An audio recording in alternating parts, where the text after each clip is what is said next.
بسم الله الرحمن الرحيم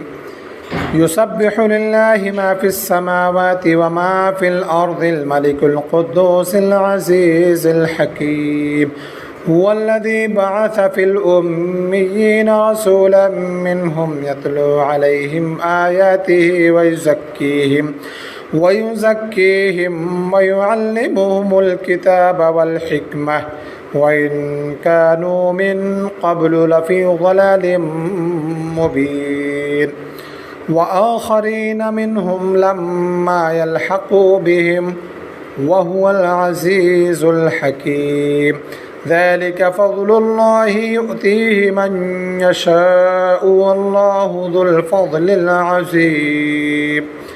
مثل الذين حملوا التوراة ثم لم يحملوها كمثل الحمار يحمل أسفارا بئس مثل القوم الذين كذبوا بآيات الله والله لا يهدي القوم الظالمين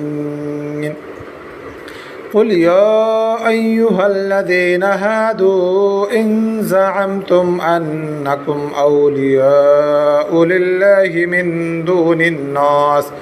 من دون الناس فتمنوا الموت إن كنتم صادقين ولا يتمنونه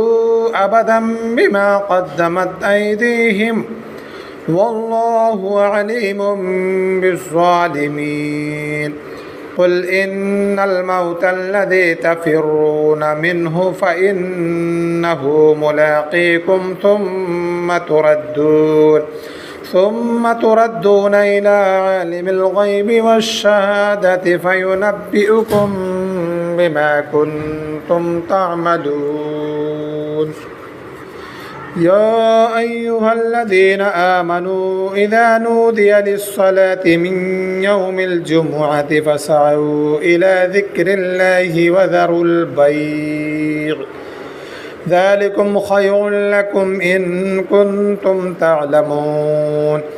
فإذا قضيت الصلاة فانتشروا في الأرض وابتغوا من فضل الله واذكروا الله كثيرا لعلكم تفلحون وإذا رأوا تجارة أو لهوا انفضوا إليها وتركوك قائما قل ما عند الله خير من اللهو ومن التجارة والله خير الرازقين.